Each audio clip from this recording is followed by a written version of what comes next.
Alrighty. Ancient one. She's 1,200 years younger than you, Andy. I suppose I was engaging in a bit of labeling myself. You are, of course, correct. Still, her age presents a unique challenge. After one lives for 1,000 years, history seems less a line than a fixed point. Speaking of which, I imagine you can guess what distortion an old one such as Medi might fixate upon. Oh, it's absolutely like overgeneralization slash Nosferatu thinking. It's It's gotta be overgeneralization. She really is basing all her opinions on her experiences when she was alive. Very good, Samuel. I heard tales of her island in my time, but they were never peaceful tales. I am not surprised she finds safety in her narrative. What other distortions do you think Medi might exhibit? oh.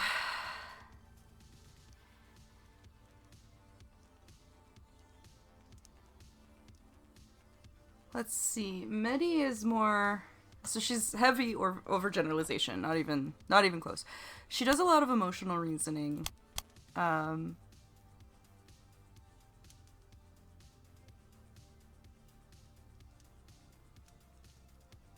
think control fallacy.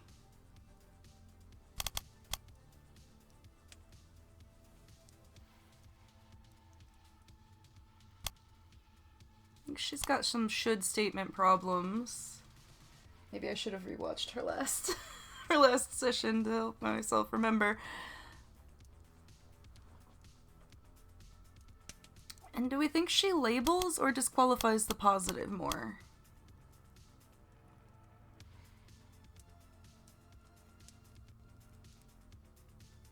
You're thinking disqualify? That's fair. Good to go, boss. Then I will leave you to it. Good luck, my friend. Hello again, strange cowboy man. It's good to see you again, Mitty. How's the past month been for you? I went for a walk, just like you suggested. Didn't like it very much. Oh, well, I'm sorry to hear that. What was so unpleasant about it? It's very loud outside, and dirty, and smelly.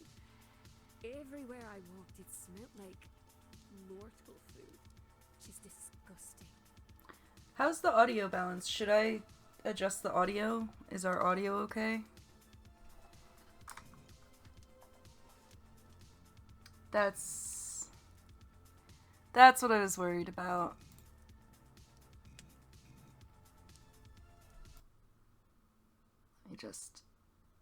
Alright.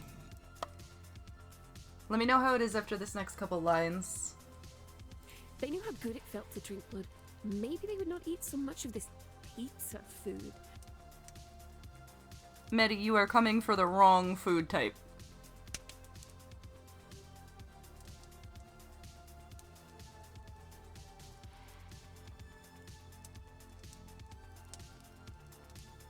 How are we doing after those adjustments? Better? Do you still want it to, like, if you want it to go up a little bit more, I can turn it up a little bit more.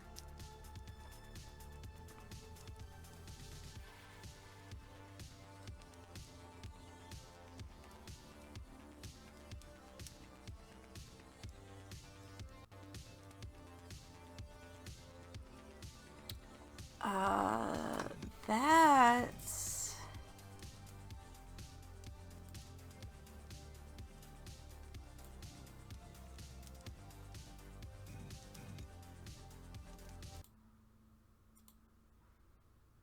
Let's try that, and I'm gonna grab my bike and get myself a drink while I'm at it.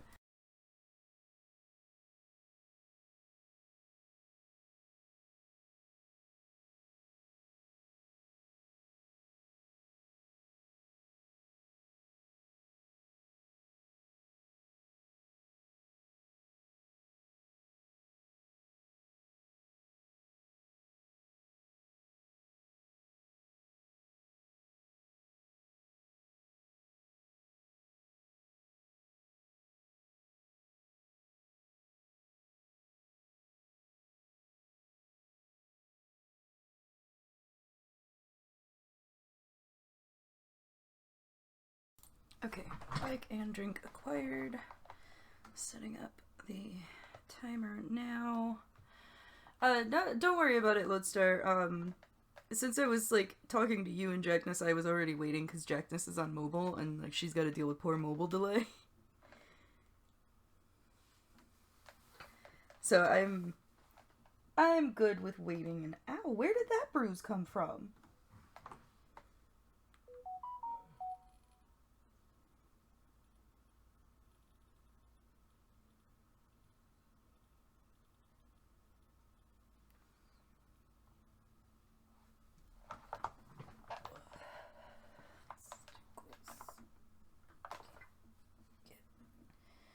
Okay.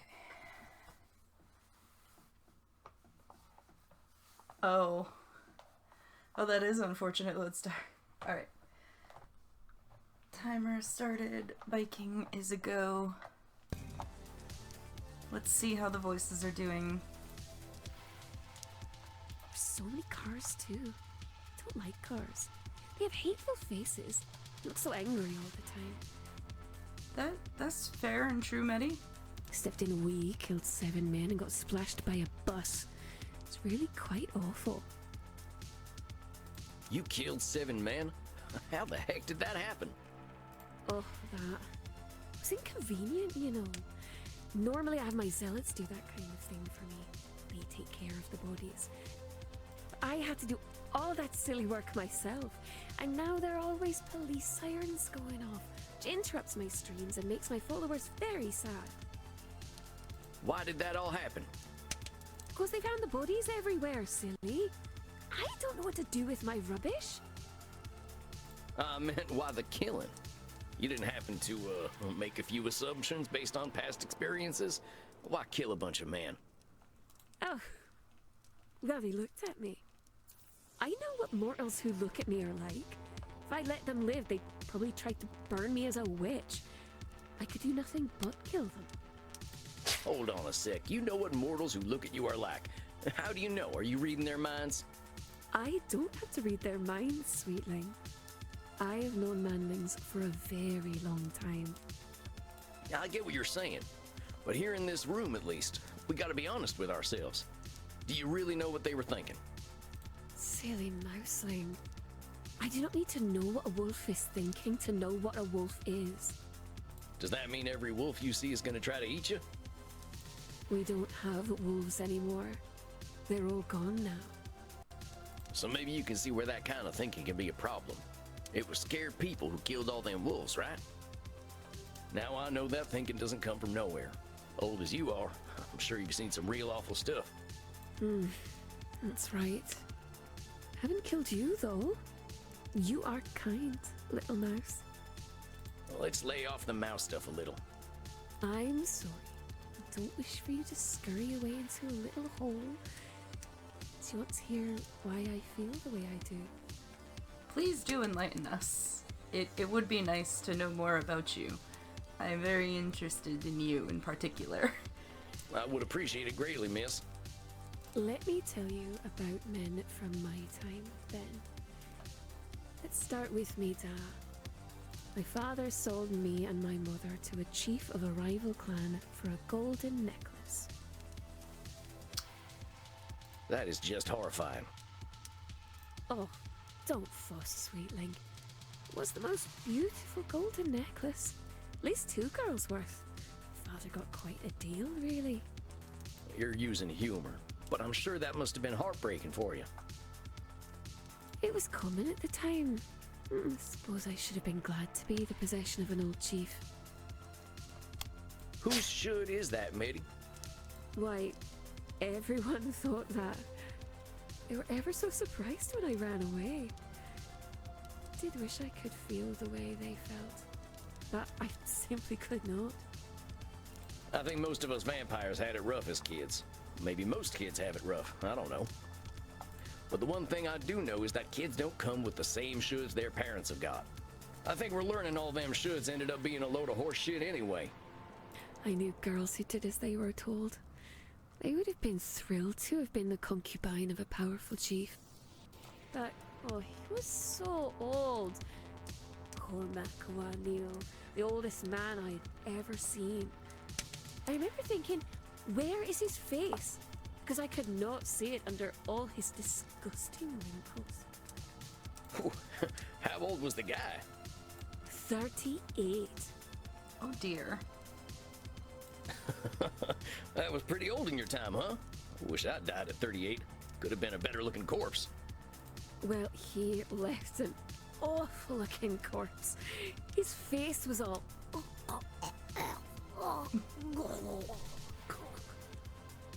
I love Medi.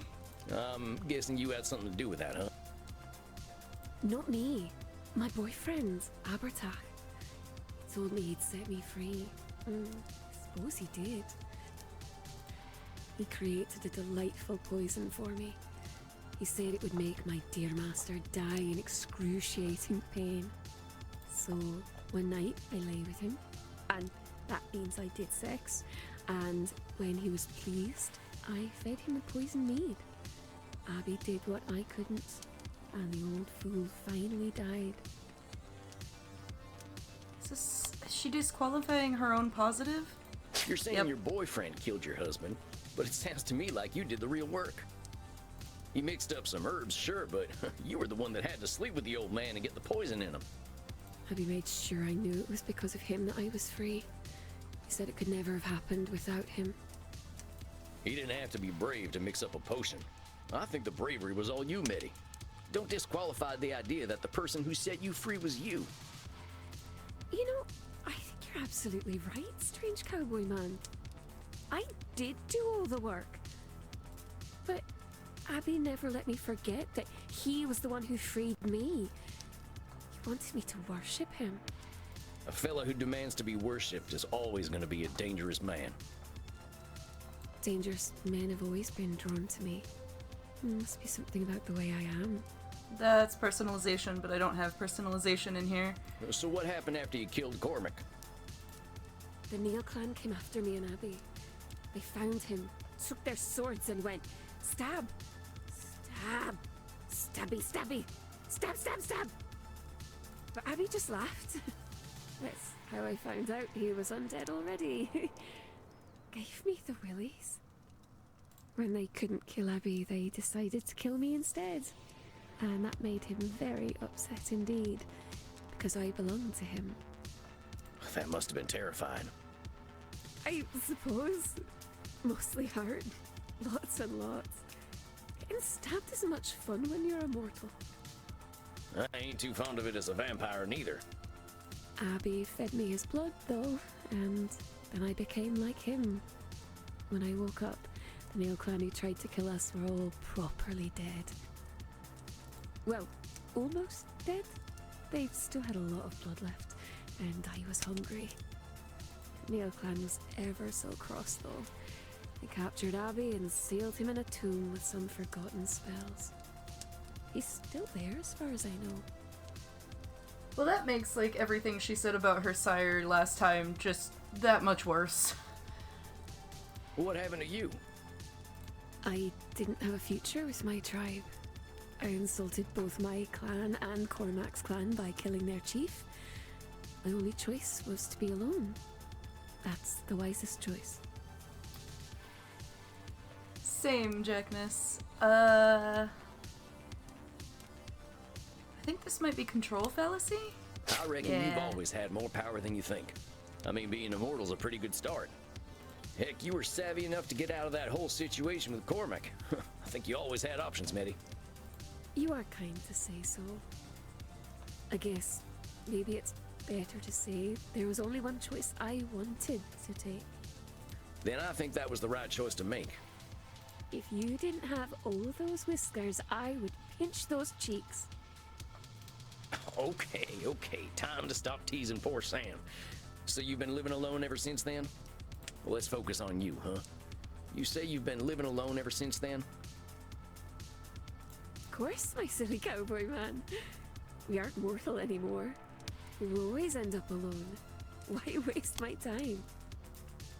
Again, Medi deals in extremes. Long life often makes one's interpretation of life stark. Of course, my silly cowboy man. We aren't mortal anymore. We always end up alone. Why waste my time?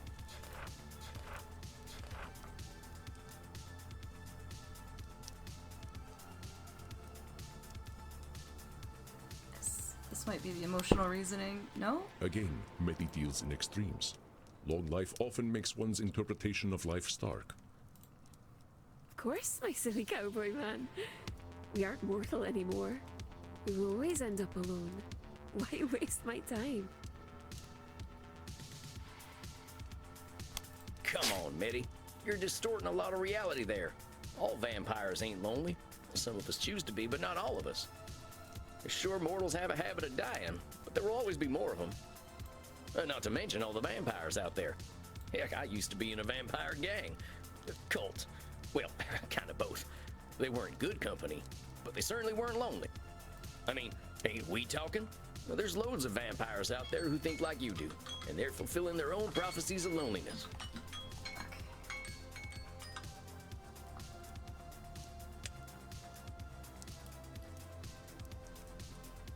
You're being a mean little mouse now, and I don't like it very much. Maybe I should have killed you after all.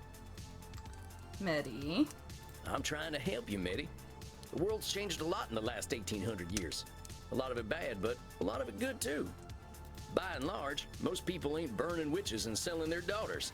That sort of thing's frowned upon by mortals these days. There are laws out there to protect folks now. It ain't like in old times. May I tell you a story, little mouse? All right, tell me a story. Once upon a time, there was a very pretty young lady. Pretty. Oh, so crazy. Like me. The pretty young lady Mary had moved in with her cousin, Mrs. Haltridge. At first, they got along quite well. But one day, Mary started acting naughty. She would shout, act unladylike, and even say that Jesus Christ wasn't very special. Mrs. Haltridge liked Jesus Christ very much and wanted Mary to like him too. When she didn't, this embarrassed Mrs. Haltridge. She began to think something was wrong with Mary. After all, who didn't like Jesus Christ? Mrs. Haltridge said that Mary had begun to vomit up pins and buttons, nails, glass, and bits of wool. Instead of being grateful for the free gifts Mary was vomiting up, Mrs. Haltridge said that she had been attacked by 8 witches in spectral form. Now, it just so happened that all 8 of those witches lived very close to the town where Mrs. Haltridge lived. Despite their magical prowess, the 8 witches were captured and put into the stocks, and all the people of the town were told that the women did not like Jesus Christ at all. So the Jesus Christ-liking people threw rotten vegetables and poo at the witches. And, just for fun, they gouged out the eye of one of them. Then they kicked the witches out of town and lived happily ever after. The end. That ain't a pleasant story. Oh, it was very unpleasant. It hurts very much to have your eye taken away, but I like my new eye. It's fun. That explains her eyes.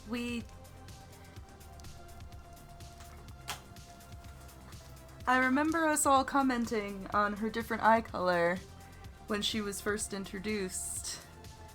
And that would explain it.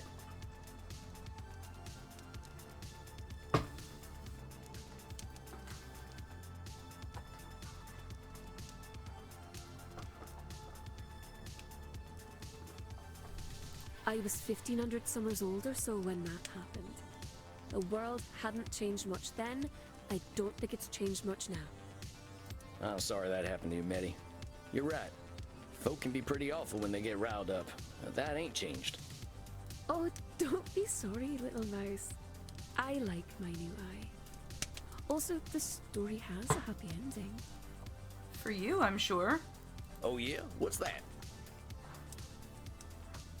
After I had my eye taken away, I took Mrs. Haltridge's parts away too, one by one until she died.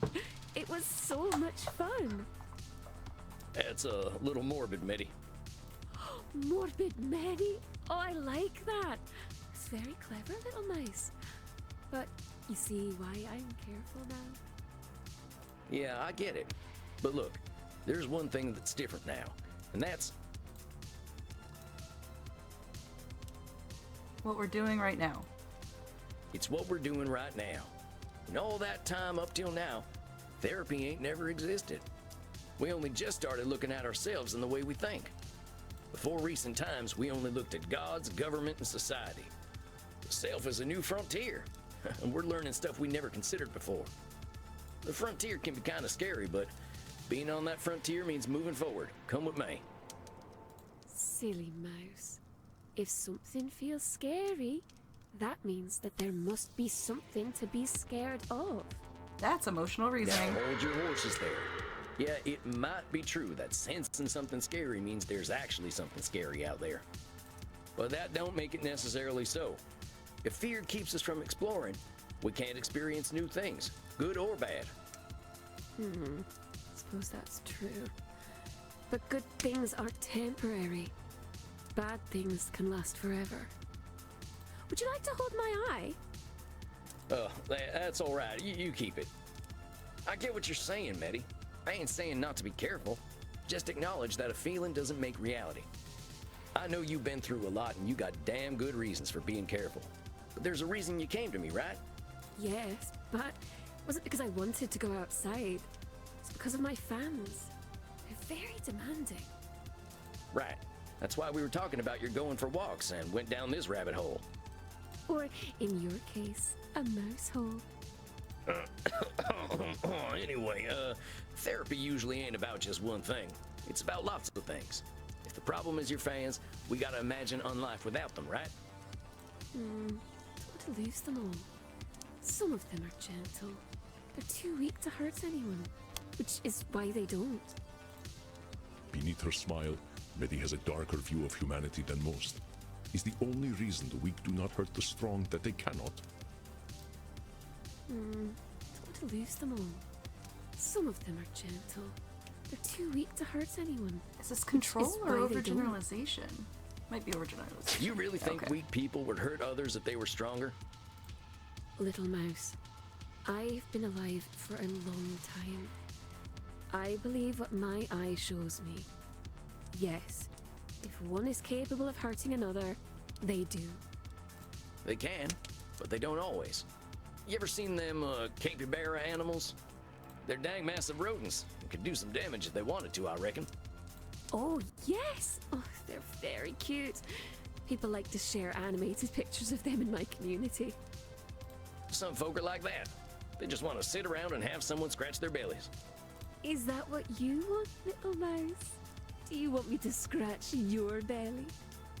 What? No, I'm just saying, don't assume everyone's out to hurt someone. Yeah, it happens. Of course it does. But that kind of thinking ain't giving folks their fair shot.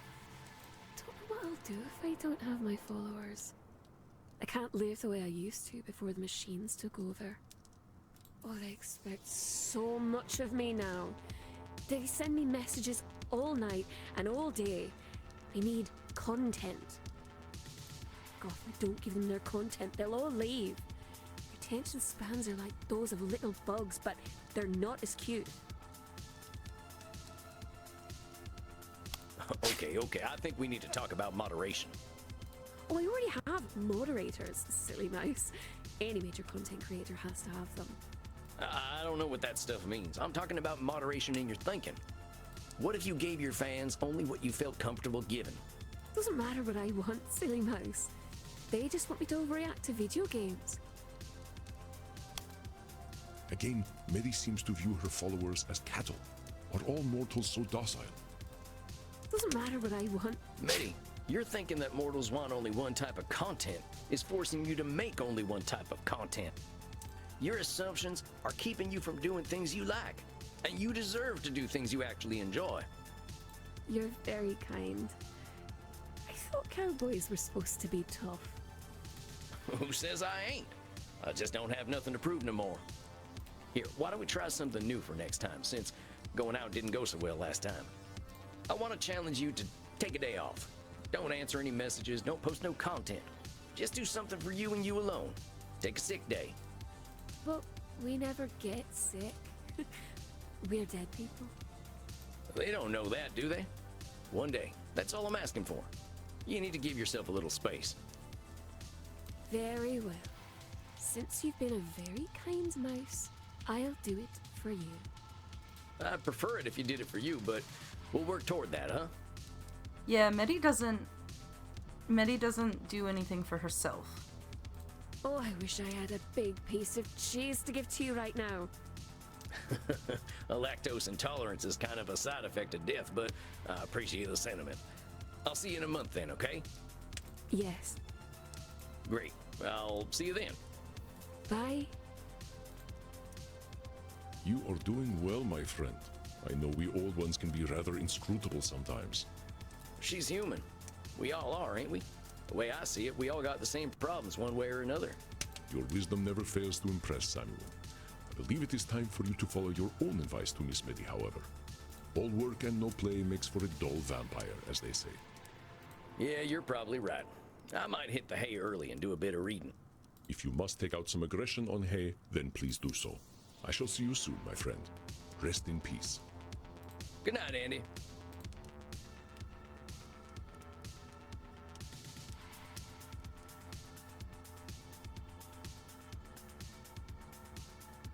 Oh, we're going to the club after all. Wonder how I'll feel about humanity when I'm 1800. Heck, I wonder whether there'll even be a planet. It's a great question, Sam. Medi's got real reasons for not being fond of mortals, but it might be narrow in her worldview. Real bad history, was sold to a rival warlord and killed by a wizard. I guess wizards are real now? Abandoned by her clan after she killed her new husband and became a vampire. Was pilloried as a witch in the 1700s and had her eye removed. She thinks it's pretty funny. Sounds disgusted by her followers. I try to encourage Medi to do more things she likes for their own sake and to get outside more.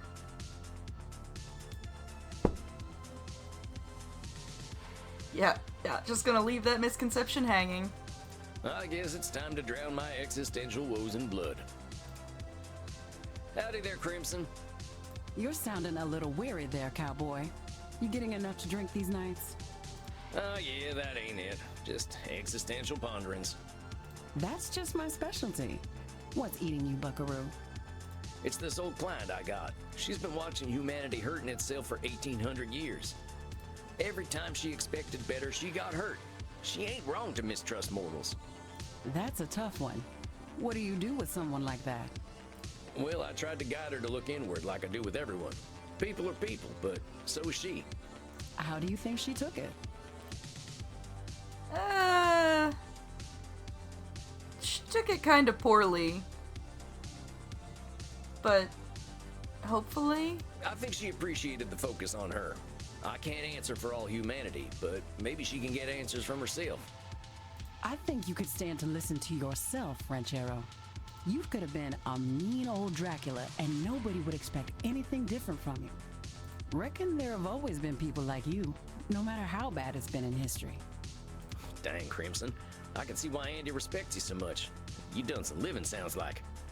Death at the door can put things into perspective. I get where your client is coming from.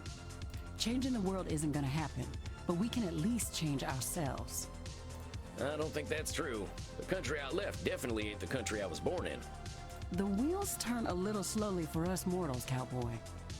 Back in DC, I was trying to push policy to do something about our poverty problem, but the kind gentlemen across the street were pretty happy to make things worse.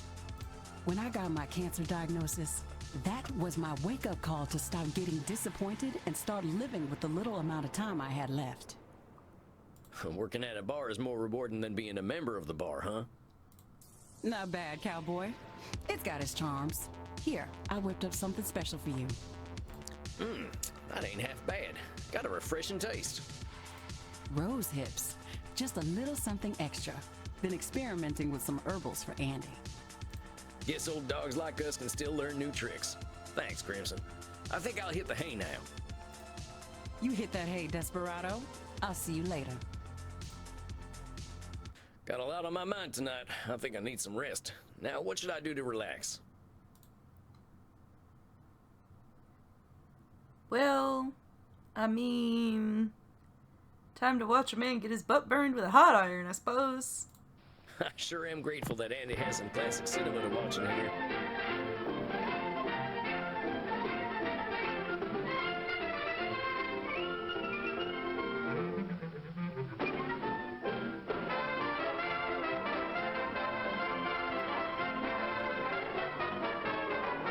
I forgot how long credits took back then.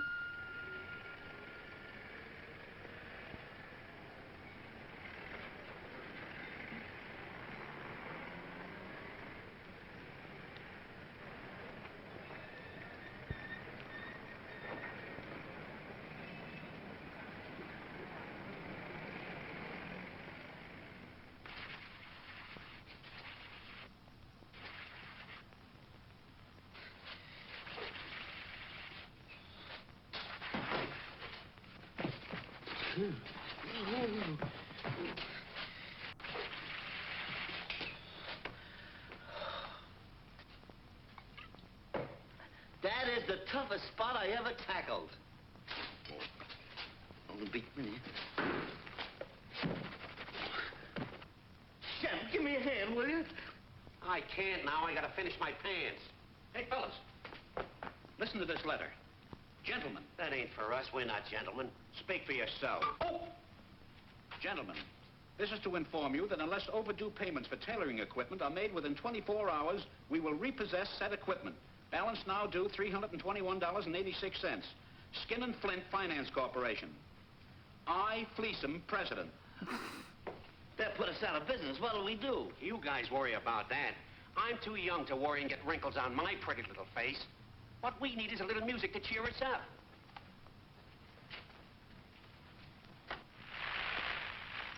News flashes. Police are frantically scouring the town in search of Terry Slippery-Fingered Hargan. This is a Hargan has good one. robbed his 18th consecutive safe in 9 days. A large reward is offered for his capture. Does your car have indigestion? Does it burp in the morning? Try No Burpoline, the only gasoline containing bicarbonate of soda. Hey, Mo, why don't we capture Hargan and collect the reward, then we can pay our bills? Oh, it's as simple as all that. Hargan is going to walk right in here and let you capture him. You're nuts. We're going to be paupers. Paupers. Are you kidding? We're not even married. Why don't you be quiet? Oh, think. That's All enough right. for one night. Time to visit Dreamland. Maybe I'll see my princess there.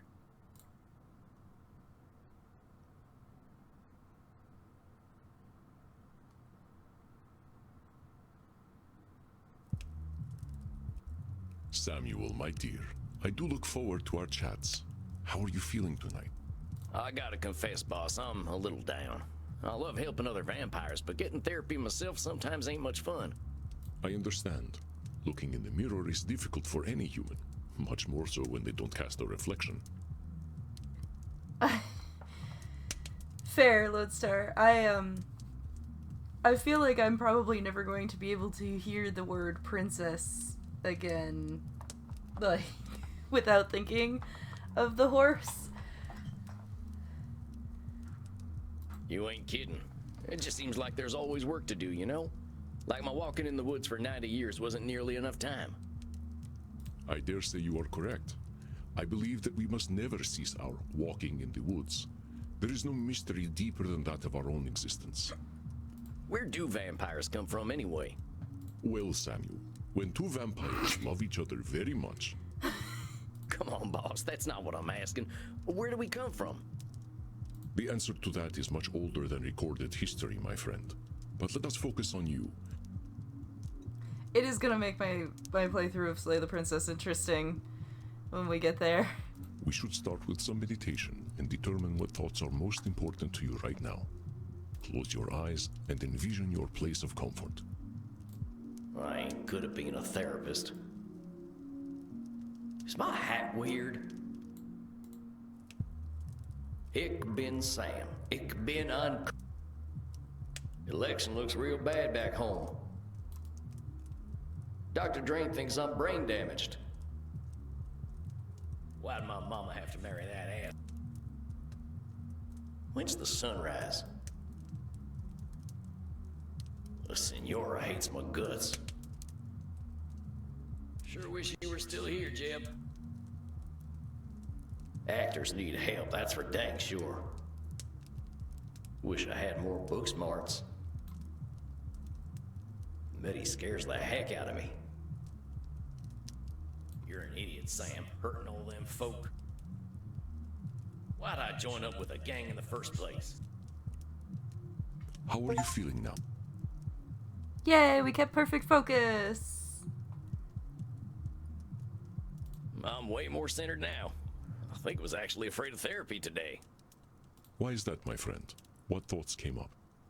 Well, after last time, I think I was stewing a bit. Just being real angry at myself for joining that nasty cult in the first place. They preyed on the vulnerable, as cults tend to do. If you had been a man of means with a robust support system, I doubt they would have noticed you. Yeah, I know. And honestly, I'm mad about that too. I mean, my country did me real wrong and put me in that sorry state to begin with. This sounds like a proverbial can of worms. Yeah, you could definitely say that. After we talked last time, I kept thinking, what could I have done differently? And the answer amounts to horse shit. All that lawbreaking I did, all that murdering and stealing and doing no good, that was my country failing me. Let us slow down, Samuel. You are making a bit of a logical leap. I have great admiration and empathy for you, my friend. But it is disrespectful to those you hurt to blame anyone but yourself. I mean, I guess I could have died. Suppose that would have been kinder. But that's a lot to ask a boy to do. I am not suggesting that you should have died. And I do not suggest that your country was without fault. However, your country had its role, and you had yours. You are using a cognitive distortion called blaming. When we engage in blaming, we ignore or wipe away our own faults, attributing them to someone or something else. Blaming is kind of the opposite of personalization. Instead of everything being about us, we act like it's all about someone else. Yep, sometimes we're at fault and just don't want to admit we have some control. When we can't admit contributing to our own problems, we point the finger at someone else, and that's blaming and a distortion that needs fixing. Example: it's the barkeep's fault I lost my money at poker. He shouldn't have served me so much whiskey. I stubbed my toe on my coffin because someone must have moved it. I only missed my target because the gunmaker messed up somehow. Our faults are precious, Samuel. We cannot be ourselves without them. Do not wipe them away. I mean, I just wish things hadn't been the way they were. If my country had taken a better trail, maybe I would have turned out different. Differently. I am sorry to interrupt, but Senora Deste might correct you less gently. Now then, perhaps it would help to put blaming into perspective. It is always humbling to see ourselves in the mirrors of our minds, is it not? Let's try some examples. See if you can tell when I am blaming. I turned into a bat the other day and flew right into a tree. Who put that tree there? Blaming someone else, or the tree, for you being clumsy, that ain't gonna do anyone much good. I smacked into my fair share of trees back when I was a youngster, but that was definitely my fault. Of course, there is no shame in being a novice flyer as a young vampire, but we can be insecure creatures. That's our humanity at work. I was unable to perform in bed with Crimson the other night. It must have been her fault. Dang, that is some blaming. Takes two to tango, boss. Maybe there's some bad blood brewing between you two. Man, I wish I hadn't heard about it. Do not worry, my friend. Crimson and I bring each other great satisfaction. All right, I get it. I said nothing lurid, Samuel. Why are you so distressed? Singing great satisfaction. It's like hearing your parents talking about their sex lives. I mean, not that you're... I mean, forget I said anything. All right, Samuel, let us move on. The interface on this widely used new vampire dating app is so modern. How do they expect anyone to use this cursed thing? Is that really blaming? Come on now, boss. Right. Not every app out there is designed too good, but we can't expect machines to run themselves. Well, that's some blaming right there. You are correct, Samuel. It was only hypothetical, of course. I do endeavor to keep up with the times. By the way, thank you again for teaching me Control-V and Control-C the other night. What a delightful trick.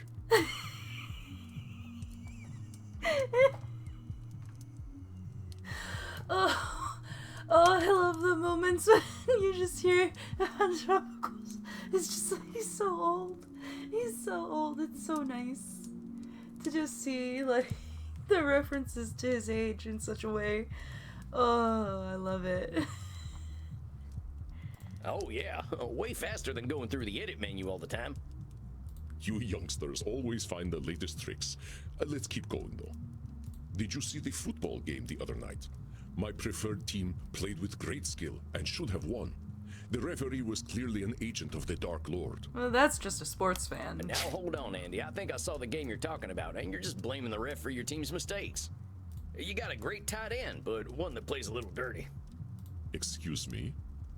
I didn't mean it like that. Oh, heck, I can't talk right today. It's quite all right. Isn't getting dirty the point of play? It is the fault of the cursed sun that we must live in darkness. The sun can't help being the sun, so don't go blaming it. The way I see it, we got our place. That ain't nobody's fault. Well done, Samuel. Perhaps the sun is even more brilliant in our memories, and seeing the real thing would spoil it. Well, that's one way of thinking about it. I think I get it. I ain't trying to erase what I did. I'm just bitter that I felt like I had no choice at all. And it all goes back to the United States taking my daddy away for their manifest destiny. I'm mad at him, too. Dying for his country. What kind of nonsense is that? How'd his country pay him back? By making my poor ma marry a drunk who beat the daylights out of her and his kids? Ain't no damn wonder I turned out the way I did. That must have been devastating, Samuel. Countries are not human. They cannot feel, and stories such as yours prove it. Well, that explains a lot about Sam. So let's see, if Sam was a cowboy... Right, Apollo? So I'm trying to think, when would he have... What was his father pulled for their manifest destiny back in like the 70s? It can't be the 1700s, unless...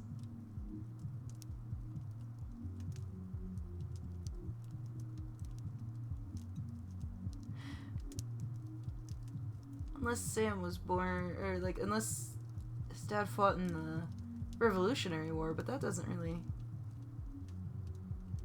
I don't... I mean, what the hell, Andy? My daddy's corpse didn't give a shit about no United States of America. We know, Apollo, that he is about 300-ish years old.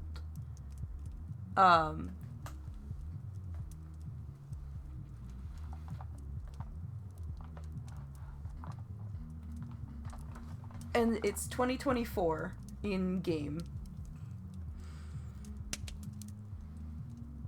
And he died at about 50.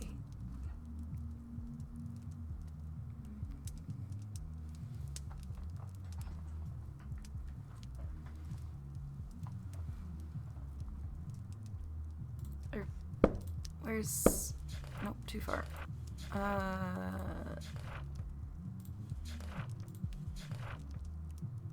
Excuse me, he's about 200. No, he's over 200. He's about the same age as Edmund Keen. He and Edmund were alive around the same time. So he's about 250 years old.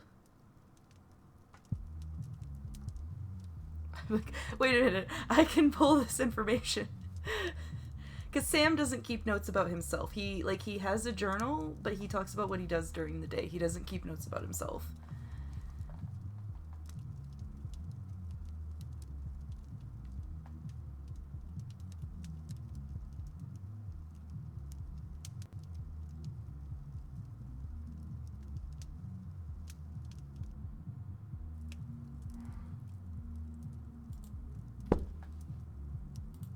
Funny when you think about it. He died fighting the British so the U.S. could say they own Missouri. Who the fuck cares? Thank you, Sam. Thank you for clarifying for us.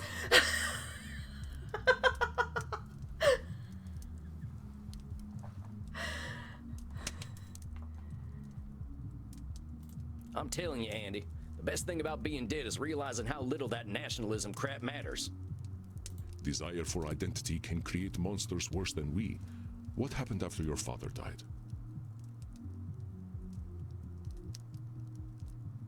Well, we didn't have nothing. The money was running out, so my ma got married to a hard man who drank even harder. He beat up my older brother, Jeb, for fun. And once Jeb started fighting back, dear old stepdad came for me. And that's when my brother killed him. It sounds like a tragedy from my own country's mythology. I am sorry that such a thing happened to you, Samuel. Your brother was brave. No kidding. We went on the run together, but he was the one who kept us alive and fed, mostly through stealing and begging. Once we stopped being cute, begging didn't work anymore, so we moved up to robbing and killing. Killed my first man at 12, and then it got a little too easy. That is young. I cannot imagine how difficult that must have been, Samuel. My country asked me to kill at 20, and I still remember how devastating it felt. Yeah, well, nobody told me to do it. Like you said, that was all me. I don't think anyone was surprised either. When my brother and I rode into a town, you should have seen the way people looked at us. They knew we were trouble, and we were determined as hell to prove them right. Aha, a moment, Samuel. I believe this is an opportunity for some growth. It's them distortions again, huh?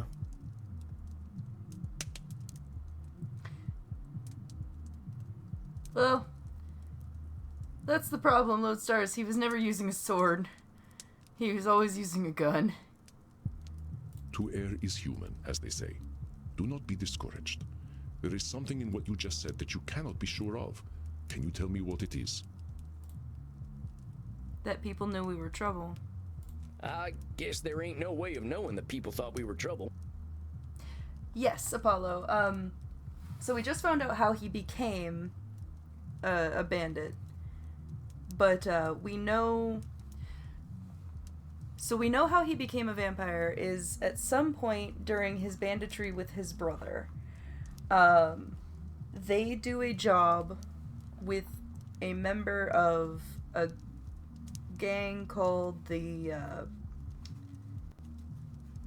Murderous Bastards or something like that. It was something Bastards. Mystic Bastards. Mystic Bastards. Jeb, his older brother, dies during this job. And then after that, suddenly the Mystic Bastards are reaching out to Sam to bring him to them. They did something incredibly terrible to him as a member of him joining the gang, and then they turned him into a vampire. That's right, Samuel. There is one way of knowing exactly what they were thinking, and that would be to read their minds. Thus is the cognitive distortion called mind reading. Yes, we can weigh evidence and make predictions, but never with complete certainty. When we assume somebody's thoughts, they have no opportunity to prove otherwise. People usually imagine I'm sitting here thinking about horses, but that's true only some of the time. It's mind reading to invent someone else's thoughts. We can't know him. That hombre there's real quiet. He must be plotting against me. My blood partner's thinking of leaving me for a sexier vampire. He didn't say so, I just know it. When that lady saw my fangs, she must have thought I would sound like Bela Lugosi. Mind reading is going to be very valuable with Medi. Probably with Edmund as well.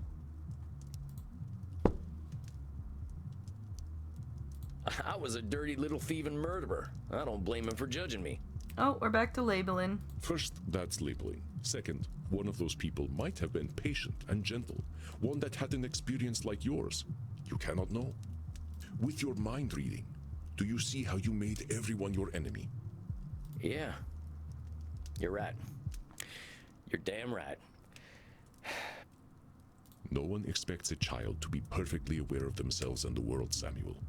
Remember, start with compassion for yourself. Here, let us do an exercise to help you recognize mind reading. Jesus Christ would have disliked the idea of anal intercourse. I know that's mind reading right there. Unless you asked Jesus Christ himself and he told you, there's no way you'd know how he feels about butt sex. No. Andy might be old enough to have asked. Very good, Samuel. Many in my time have claimed to know the mind of Jesus Christ, and none of them have ever even met him. You were there when he was kicking around. You ever meet him? No, that part of the world was never really vampire-friendly. The chair you're sitting in is one of his, though. Magnificent, isn't it? Jesus Christ made this chair? I bought it cheaply before he became a big deal. He was certainly ahead of his time as a carpenter. Dang. Now I feel awkward sitting in this thing. It's more than 2,000 years old, Samuel.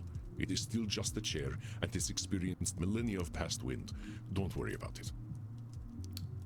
I always appreciate how Andy makes fart jokes sound so... What's the word I'm looking for? Elegant? Crimson is upset with me because I forgot to take out the garbage. I know because she told me so. Yeah, that's... I sent my friend Vlad an internet message, and he left it on read. He must hate me. That's some mind reading for sure. There's no way you know what Vlad's thinking. Maybe he wasn't ready to answer, or maybe he forgot. Excellent, Samuel. That's correct. There are endless reasons why Vlad would leave my messages on read, and only Vlad knows them. Well, he has 3,000 years of experience, Apollo.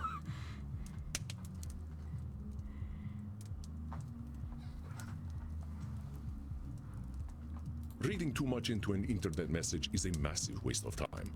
No kidding. The Pony Express was a lot healthier, I think.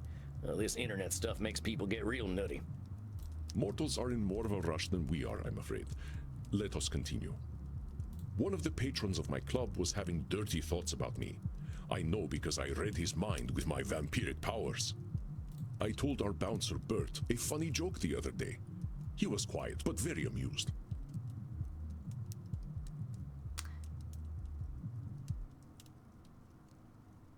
You did not find all the instances of mind reading, Damn. Samuel. Alright, so it is Please, the Bert one. Jesus Christ would have disliked the idea of anal I know that's mind reading right there. Unless you asked Jesus Christ himself and he told you, there's no way you'd know how he feels about butt sex. Very good, Samuel. Many in my time have claimed to know the mind of Jesus Christ, and none of them have ever even met him. You were there when he was kicking around. You ever meet him? No, that part of the world was never really vampire-friendly. The chair you're sitting in is one of his, though. Magnificent, isn't it? Jesus Christ made this chair? I bought it cheaply before he became a big deal. He was certainly ahead of his time as a carpenter. Dang. Now I feel awkward sitting in this thing. It's more than 2,000 years old, Samuel. It is still just a chair and has experienced millennia of past wind. Don't worry about it. Crimson is upset with me because I forgot to take out the garbage. I know because she told me so. I sent my friend Vlad an internet message, and he left it on read. He must hate me. That's some mind reading for sure. There's no way you know what Vlad's thinking. Maybe he wasn't ready to answer, or maybe he forgot. Excellent, Samuel. That's correct. There are endless reasons why Vlad would leave my messages on read, and only Vlad knows them. Reading too much into an internet message is a massive waste of time. The Pony Express was a lot healthier, I think. This internet stuff makes people get real nutty. Mortals are in more of a rush than we are, I'm afraid. Let us continue. One of the patrons of my club was having dirty thoughts about me. I know because I read his mind with my vampiric powers. I told our bouncer Bert a funny joke the other day. He was quiet, but very amused. How the heck would you know if Bert was amused by your jokes? That's clearly mind reading. You are correct, Samuel. No one knows what Bert is thinking. I like to think he dreams of butterflies. But who can say? I don't think he's thinking of butterflies. Then you are mind reading, Samuel. Let Bert be Bert. Yeah, I guess so. I believe you now understand that mind reading may have closed the door on some opportunities for you. I suppose. I can't really know either way, but I guess that's the point of all this. Knowing what's real and what's not. Exactly, Samuel. So tell me, what happened to you and your brother? You don't know already. I thought we were famous Wild West outlaws. They called us the Handsome Boys, on account of the fact that we were young and good looking. I think we made as close to a living as possible while keeping up a life like that for some 35 years. Damn. They stopped calling us the Handsome Boys eventually. Mostly they just called us those two sumbitches. Jeb and I married a pair of sisters, even talked about settling down in some kind of fashion. I guess we got greedy though. One last big job, as they say in the pictures. Met this fella in a saloon who'd heard of us. Went by Ernie. He said he'd help us take down the Pioneer Missouri Bank. A take of $30,000, split 3 ways. That's about $1 million in today's dollars, but that kind of money was unthinkable back when. We got the money all right, but my brother got shot in the head. Dead before he even hit the ground. I didn't know who did it. So in my rage, I killed every soul in that bank. Ernie and I ran off with that dirty money, but weren't nothing the same after that. When she heard the news, my sister-in-law was screaming so loud she scared the coyotes away. My wife left with her that night, and I didn't see either of them ever again. Not sure I wanted to. I had $15,000 and no interest in spending it. Just sat there in a sack. When Ernie invited me to join his gang, I saw no reason not to. I'm pretty sure I signed that devil's contract as soon as I started killing them folks in the bank. I am sorry, Samuel. That is a truly horrifying story.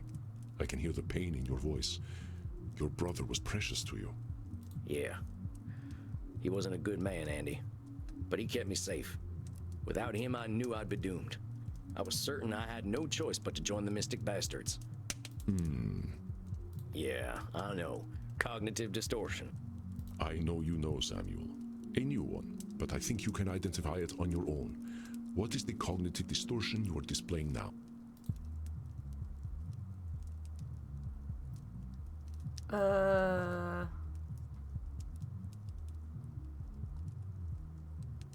Too sure of my fate? I was so sure I was right to join the Mystic Bastards.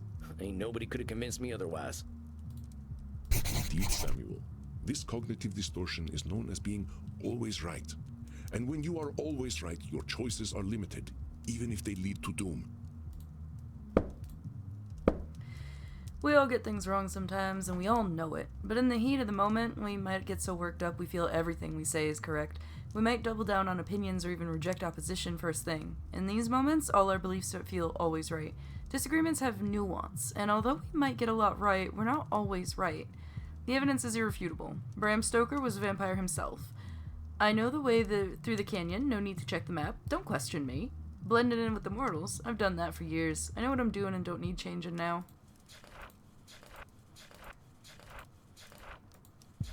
I realized we didn't check to see...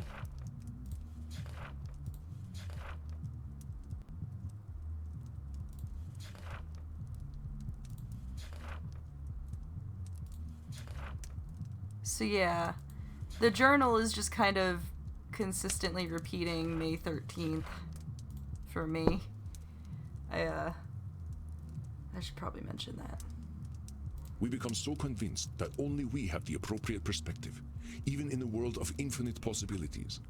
One would expect immortals to be immune to this distortion after seeing their beliefs challenged over generations. But we are just as susceptible to being always right. Let's try some examples so you can identify when I am always right. I have the experience of ages. My authority cannot be questioned. Okay, Boomer. Excuse me?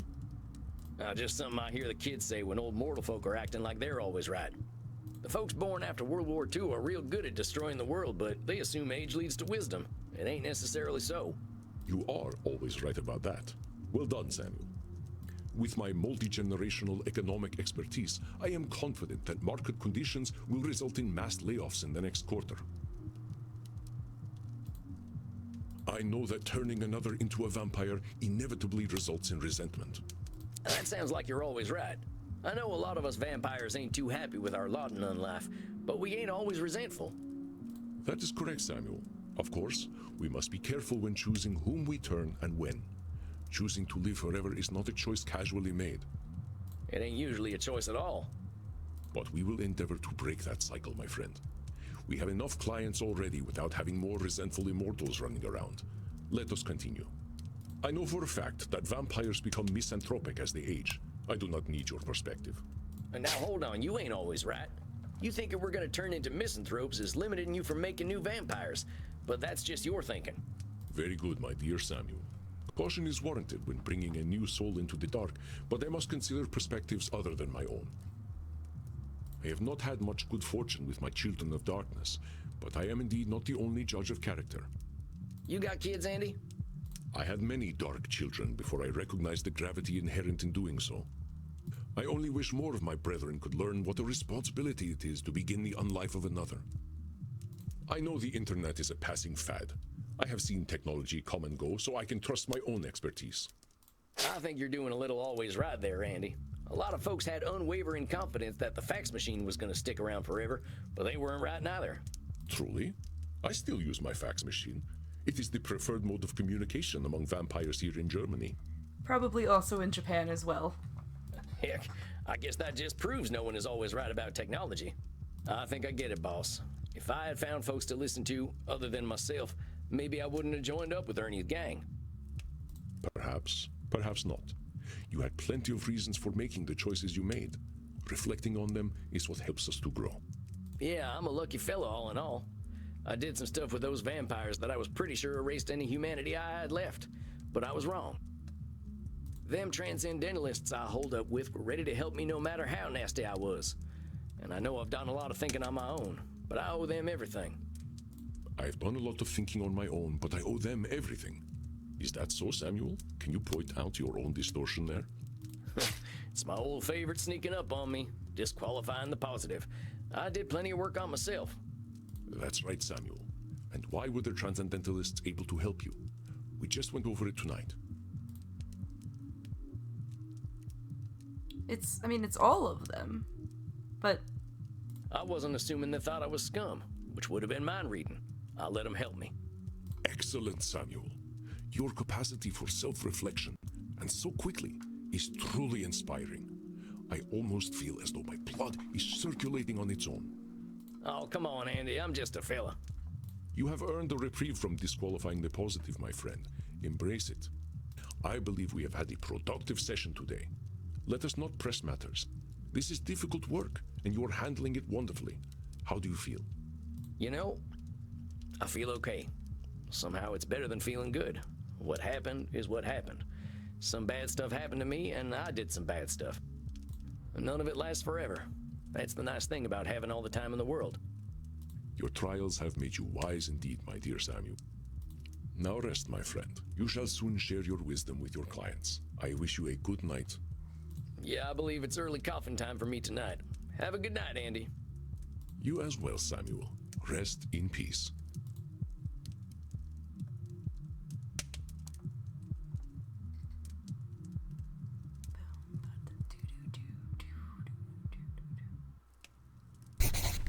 Samuel, greetings.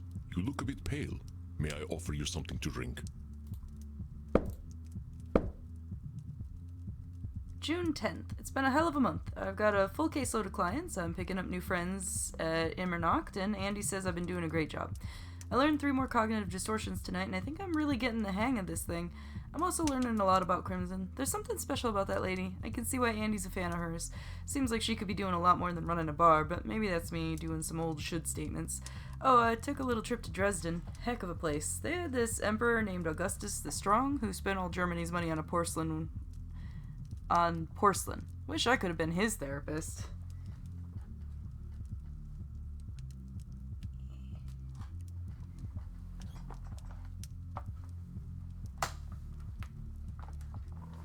You just want to know why.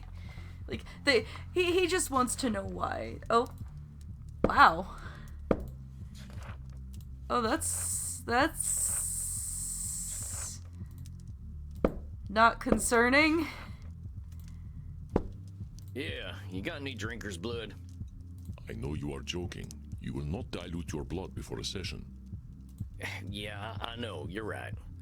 I just don't know who I'm meeting tonight. Is it gonna be Dr. Drain or that Lord Luridus fella? You only met a single individual last time, and you will meet only a single individual this time. Do not let Dr. Drain's avoidance of accountability confuse you. You saw the guy, though. Lord Luridus ain't nothing like Dr. Drain. It might be. I should, look back over.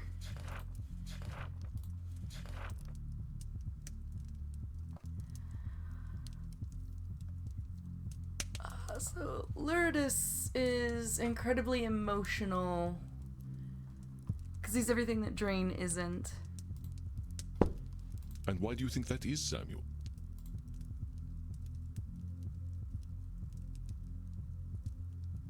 It's easier. Well, maybe it's easier for Dr. Drain to blame Lord Luridus. Correct, Samuel. A mild change in personality would be within Dr. Drain's control. Luridus is not, and therefore, Dr. Drain relinquishes control. Prepare yourself, my friend. Let us find the darkness that lives within Dr. Drain. Alright, he disqualifies the positive that he does. He labels all the time.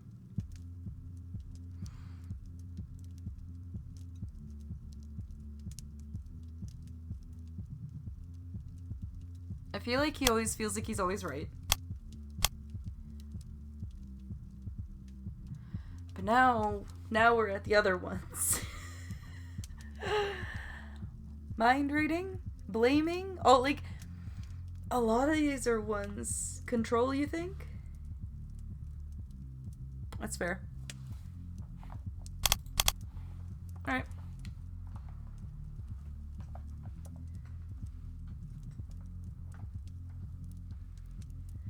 Yeah, it's hard. It's really hard here, Lodestar. Because you're not supposed to be able to get all of their distortions. The way Andy says it is, if you are hitting, like, if you're literally catching them for every single distortion, they're gonna start getting annoyed with you, which is valid.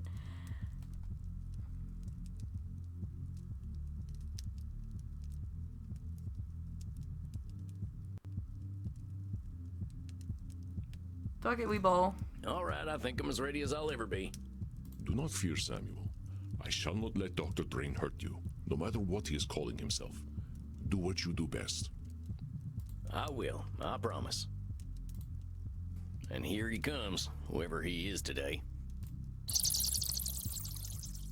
Doc? Somewhat taciturn today, then. Well, don't be upset with me. I did warn you about that beast. At least now you recognize the urgency in being rid of him. Perhaps now we can stop beating about the bush and actually fix my addiction problem. I'm here to help, but if we're gonna lick this thing, we gotta do it honestly, and that means getting to the root of the problem. I tire of this self-examination process. There must be something efficacious that I can do. Perhaps some sort of aversion therapy. I am willing to do whatever it takes to make that villain just go away. Then you gotta be willing to address the big old elephant in the room. And what is that? That you're the same person. You and Lord Luridus ain't two different people. You keep talking about him like he's someone else, but you both got the same brain in there. Complete and utter nonsense. You've met him. We share absolutely nothing in common. And what's more, I am fully aware that he hates me. Take a look at this note he left on my desk. That's supposed to be you there with the micropenis? Indeed. Juvenile humor, to be sure. Certainly nothing I would produce. Ain't he got the same penis, though? Quite so. I have no doubt he does the most terrible things with it. So somehow he's got a different brain than you do, but the same penis. Something ain't adding up here, Doc. I resent what you are suggesting. I have no effect on what Lord Luridus does. Ain't you giving Lord Luridus your permission to come in and do what he does when you take that plasma stuff? I didn't invite him in the first time. I had no idea what I had created. That his presence would become an addiction was not known to me. Dr. Drain, you're a scientist. Your stock and trade is in facts, ain't it? Let's leave thought out of this for now. You gotta be my scientist here and stick to what we know. Very well. Yes. The genesis of Lord Luridus was in the actions and choices I took. Are you quite satisfied? Doc, we ain't here for my satisfaction. Do you really think that? Well, the fact that I am upset right now certainly lends credence to the idea that you are trying to shame me. Emotional. I won't lie to you, Doc. The people that Lord Luridus has hurt probably would have a bone to pick with you. But I ain't here to punish nobody. That ain't the way to help you. In this room, we're working together. You're doing the hard work, and I'm just giving you support. Catch my drift, partner? And so you do me even greater shame through kindness. I cannot win. Perhaps I should simply let that beast, Lord Luridus, have his way with me. Come on now, Doc. You're jumping right to doom there. There are so many ways this therapy thing could go for you. It ain't we destroy Lord Luridus or Lord Luridus wins. Jumping right to catastrophe just ain't realistic. Already you're fighting him by being here. That means there's definitely something in the middle. And working together, we'll make things better. Maybe not completely better. This work ain't never done. Of course, I am forgetting myself. I'm not usually prone to extremes. I shall attempt to be more mindful. I ain't expecting you to be perfect, Doc. And I don't want you to expect perfection from yourself either. What I'm asking you for is self-compassion. That ain't erasing blame. It's just approaching yourself from a place of understanding. That's a scientific method, ain't it? I doubt many in the scientific community would agree with such a statement, but I believe I understand the thrust of it. We cannot address facts if we mask them in emotionality. That's exactly it, Doc. I couldn't have said it better myself. Indeed. Thus my attempt to synthesize the thought properly. Rude. Well, thank the dark powers that made us. Someone in here's the smart one. Very well. We shall take a strategic, scientifically sound approach. We will agree upon facts, develop hypotheses, test and validate. If I rely on the science, I will never be wrong. Hold on a sec. Before we jump in, Doc, I gotta challenge you. Even science ain't gonna make it certain you're always right. The answers science gives you might not be the answers that are best for you. I just want you to keep your mind open, all right? My mind is always open. I'm a scientist. I'm just gonna reflect that back to you and see if you think that's true. You're saying being a scientist means your mind is always, without fail, open. Well, I suppose that sounds a bit ridiculous. Very well. I shall endeavor to ensure that my thinking is flexible. Well, sounds good to me, compadre. Let's start assembling them facts. Can I ask you some questions then? You may. Let us begin. All right, so you told me that the thing that makes your plasma addicting is how good it makes you feel when you wake up from it. From your scientific perspective, what makes it feel good?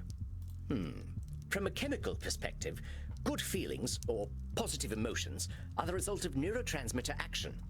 Considering the specific emotions felt in the immediate moment are contentment and satisfaction, it is certain that I am experiencing an oxytocin and dopamine release. It is a primal limbic response.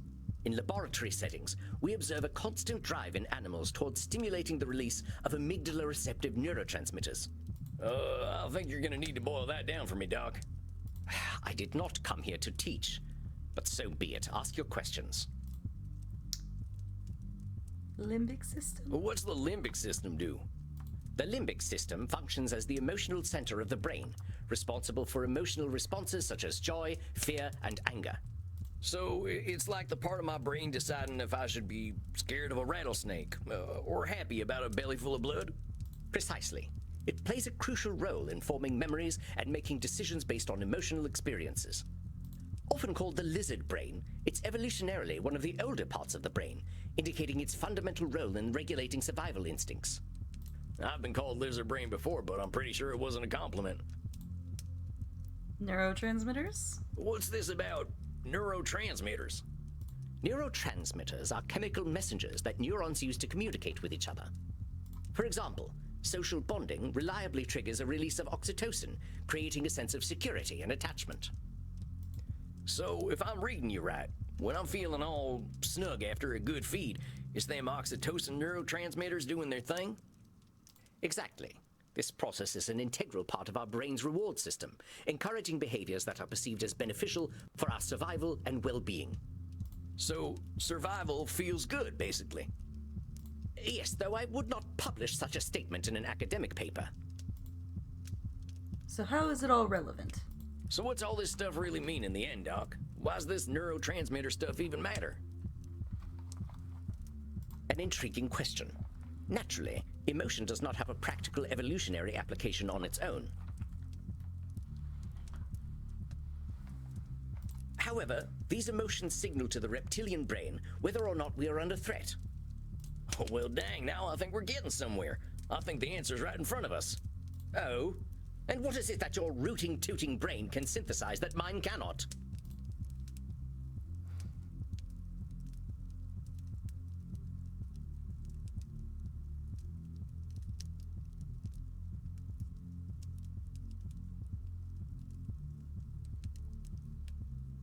You don't feel safe on your own. Taking that plasma forces you to get that neurotransmitter hit. An intriguing theory. However, evidence stands against it. Like it or not, I am a vampire. The only thing that may threaten me is the sun or a more powerful vampire. I should not be experiencing feelings of mortal danger. I am not immortal. Logically, I should know such a thing is ridiculous. There's them should statements again, Doc. It doesn't matter what logic says. You still got that part of your brain that says it's in danger, and that part doesn't care about logic.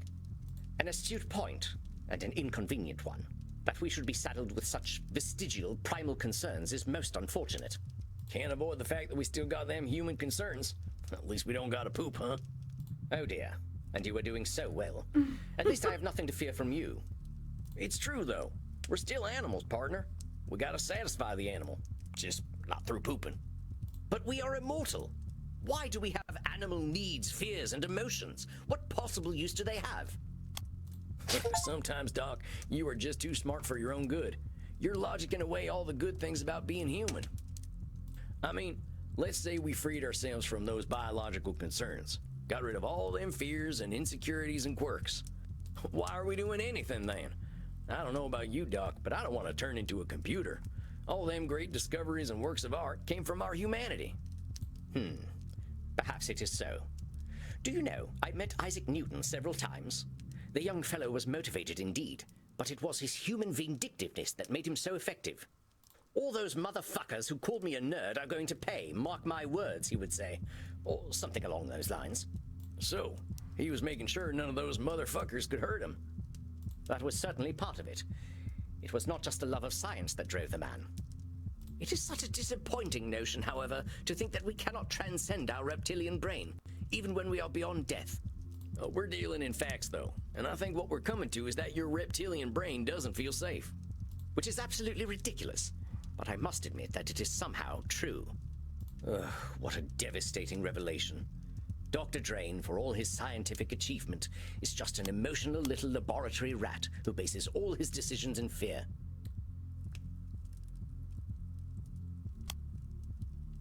Oh.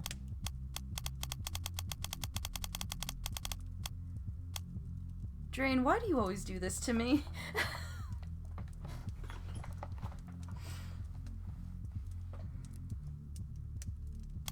Man, you just jump right to that extreme. You're probably the smartest fella I ever met, Doc. You ain't a science god, but who is?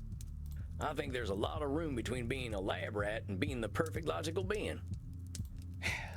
You are, of course, correct. I am letting my emotions get the better of me.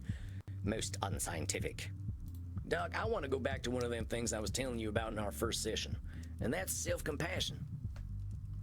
Let's say you had some vampire apprentice, a scientist like you, who didn't know nothing like what you know, and said they were down on themselves for all the reasons you are.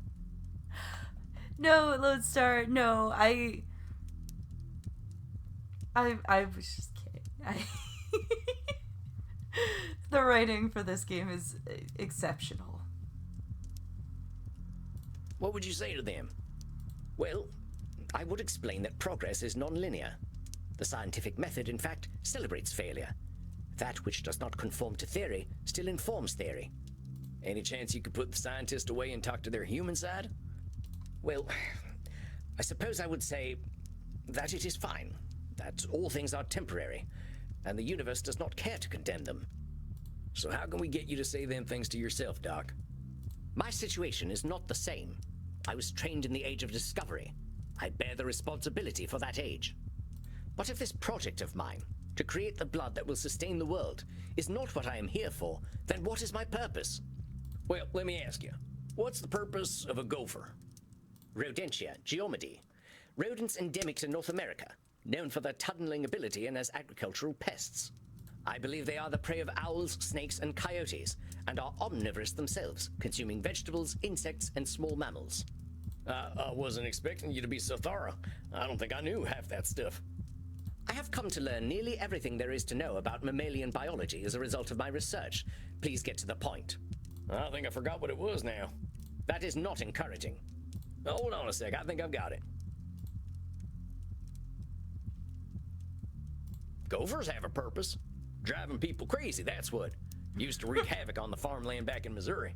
Absolutely ridiculous. That is not their purpose. It's an ill-informed anthropocentric philosophy defined and subscribed to entirely by said anthropocentrists. I didn't know bugs could do that. Anthropocentrists, not arthropods. Humans. Homo sapiens. I am saying that you have created a purpose for the gopher that the gopher is entirely unaware of. So, who made your purpose, Dr. Drain? What? Well, I did, I suppose. So if you made it, you can change it, right? But How could I change my purpose? I have always been a scientist, so that's what I am. All right, well, let's take that scientific approach and try to figure out who the man behind the scientist is. Very well. If we look at the behavior of our subject, myself, we can infer a few things. If we examine my behavior, one can draw a comparison to a threatened higher-thinking mammal. I spend much time in ensuring personal safety and security. What about your more peaceful moments? What do they look like? I believe these feelings are only medically induced through my special plasma. However, Dr. Drain appears to be at rest when he is full and satisfied. And your synthetic blood doesn't do that for you. I am forced to admit that at present, it does not. Dr. Drain, what do you think of drinking something a little more fresh and human? I will not. I do not have to. That depraved vampire, Lord Luridus, is the source of all that is base and vulgar about my person. Once again, Dr. Drain absolves himself of Lord Luridus's actions. Does he not invite Lord Luridus into his life? I will not. I do not have to. Once again, Dr. Drain absolves himself of Lord Luridus's actions. Does he... I will not. I do not have to. That depraved vampire, Lord Luridus, is the source of all that is base and vulgar about my person. Once again, Dr. Drain What do you absolves want himself from of me, Lord Luridus's Andromacos? actions. I will not. Hold your horses there, partner. Maybe Lord Luridus ain't a refined gentleman, but calling him depraved is just like calling yourself depraved. But I do not do the depraved things Lord Luridus does. But you're starting from a position of disgust for the Lord Luridus part of you. How are you going to reconcile what he is when you're labeling him? But I don't wish to reconcile with him. Well, what if you indulge Lord Luridus once in a while? Maybe you could keep him from coming out. Do you not understand what I have been working toward for the last 400 years? I will finally be able to transcend this thing that I am. I shall be a parasite no more. Come on, Dr. Drain, what you are ain't a parasite. Look what you've done with your time here. Oh, forgive me for wanting to transcend the lifestyle of a female mosquito. Well, heck, maybe you wouldn't be so keen to transcend if you didn't call yourself them names.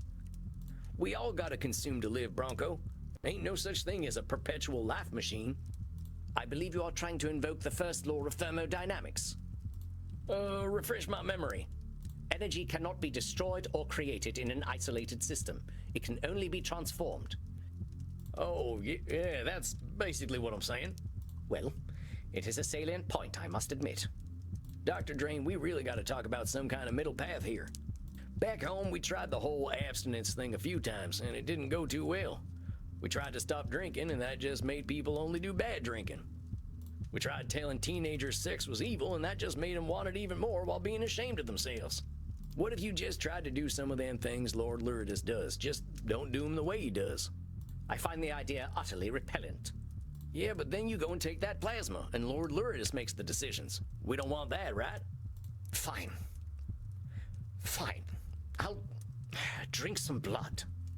But I warn you, Sam, the price of failure is most dear. If I should lose my humanity, all of humanity will lose. Doc, you really can't be putting the weight of the world on your shoulders. That ain't something you can control, compadre. Now, I know you're a capable fella, but the world is gonna turn with or without you. You think so? I can't imagine someone with my highly rational mind feeling so strongly if my prediction weren't firmly rooted in fact. Emotional reasoning. I know it all seems real heavy right now. Just show yourself a little compassion and patience. Beating yourself up over a future that ain't happened yet isn't gonna help you. We need to go back to this thing I brought up before. You're a smart fella, Dr. Drain, but sometimes you're forgetting vampire commonality. We've all felt like the world was ending or that we're awful monsters. But them feelings are our perceptions alone. Yes, I'm aware. Perhaps I've been a little too human in my Your land is thoughts. doomed. Oh, hello, Marcy! However, you forget my training in history. I am not an average vampire. I was trained by the great Professor William Harvey. I have had 4 centuries to unlock the secrets of animal biology. I have a duty to humanity and to my own legacy. A duty I should not fail in. Otherwise, what was it all for? Hold your horses there, amigo. You say you've got a duty to humanity? Well, that ain't scientific at all. It ain't just anthropocentric, it's Dr. Drain-centric. Nobody said you had to do anything. Remember when we first started talking, I told you about them should statements? That's what you're doing, compadre. Just remember that them shoulds are yours. Yes, I must be frustrating to you, Sam. I invoke the same delusions over and over again. Hey, come on, Doc. You should be proud of yourself. You know what the difference is between you and vampires who never improve themselves? You're here. You're here. You've made a commitment to getting your head on straight. And you're getting there, my friend. Already you're making some big changes and investing in yourself. I can see it. So let's cut Dr. Drain a break. How about it, amigo? He doesn't need the weight of the world on him. There's only one thing he should do, and that's have a little understanding and empathy for himself. You get me? Yes, I get you. Very well. I shall try to keep a clear head. And I will arrange to drink some real blood. There's plenty of it in the lab. I shall just liberate some of it. Good man. We'll talk about how it's gone next month, all right? Indeed. Until then, Sam. And thank you for your patience. I ain't got nothing but time, amigo. You can thank me by being patient with yourself. All the same, you have my thanks. I shall see you in a few weeks then. Farewell. Well done indeed, Samuel. I think we are starting to see a new version of the good doctor in the making. I hope you're right, boss. That fella's awful hard on himself. That is normal, my friend. Being a vampire takes a lot of self-acceptance. He is only taking his first steps in discovering this. Yeah, fair enough. It took other people forgiving me for me to forgive myself. And now you pass on this gift of compassion to Dr. Drain. But yes, this is Andromachos. He is the vampire who has been teaching us how to be a therapist and does therapy with us. He's our therapist specifically.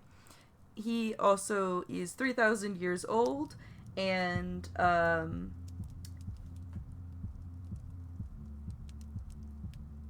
slept with Marcus Aurelius. If you're familiar with history at all. Now, Samuel, the evening is still young. See what the night has to offer downstairs. That sounds good, Andy. Rest in peace, my friend. We haven't seen Reinhardt in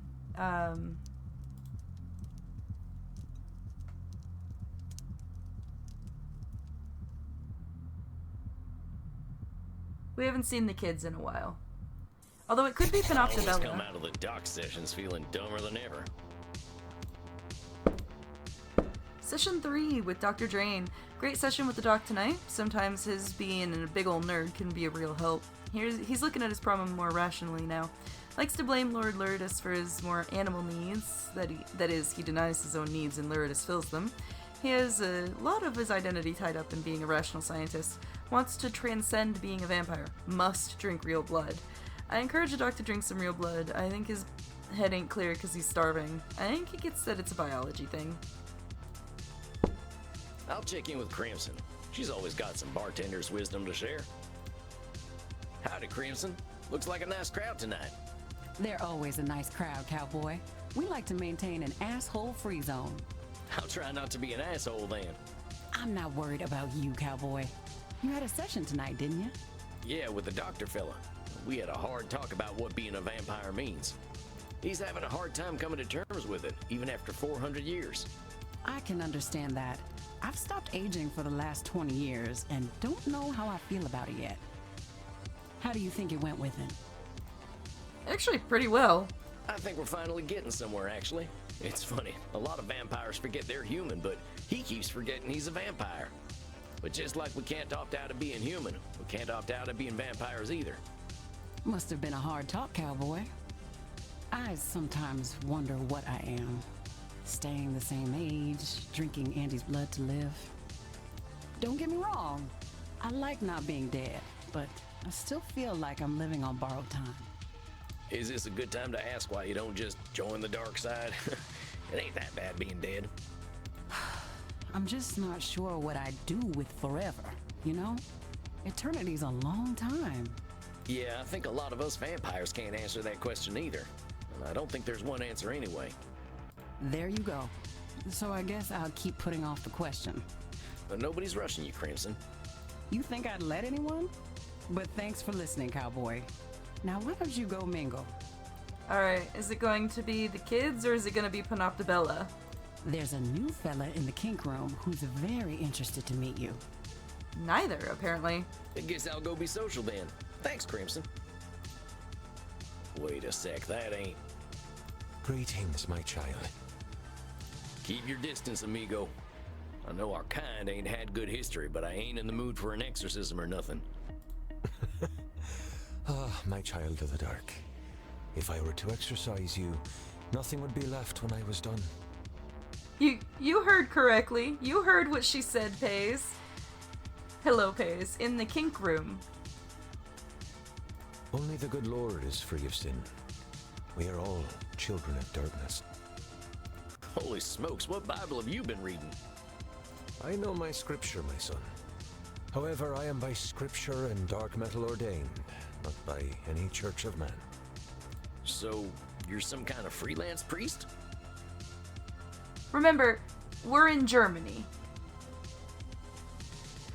We're in Berlin, even. Sam might be an American and therefore a prude, but everybody else is pretty open.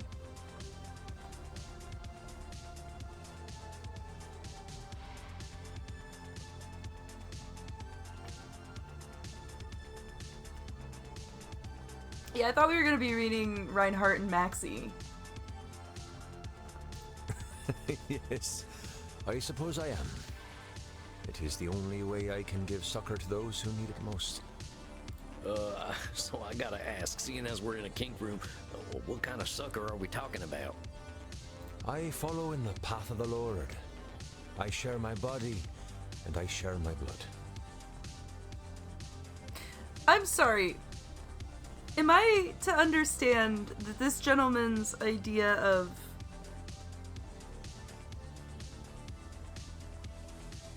following in the Lord's footsteps is to literally do the body of Christ, the body and blood of Christ?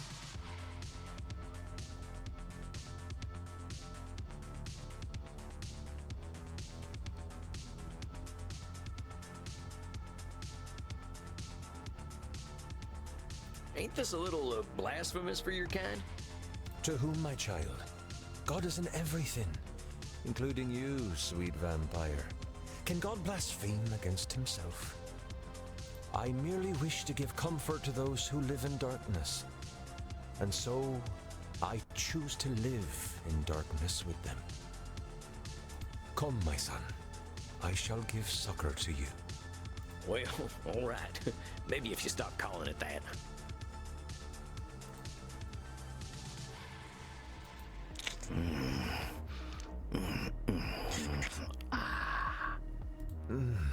Thou shalt not want, my son. Are you comforted? I would like him to say his name so I know how to pronounce it. Yeah, I guess I am. I know those of my faith have hunted your kind. Perhaps we fear our own sin, so we seek the sins of others.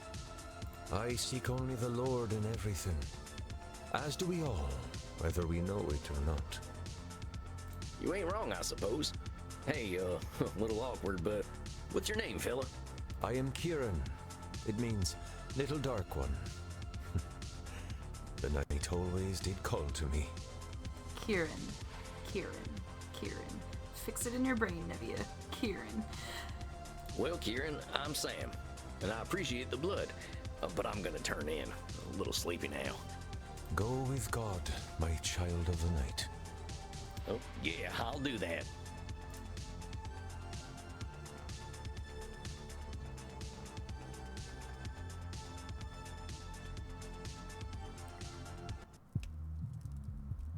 A fine evening to you, Samuel. Are you ready for tonight's session with Signora D'Este? No. Never. I'm never ready for a session with Senor D'Este. Oh, goodness.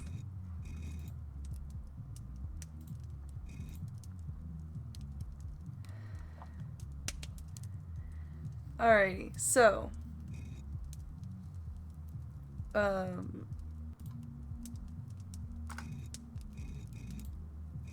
man, it's such a good game. I love it so much. Oh, I love it so much.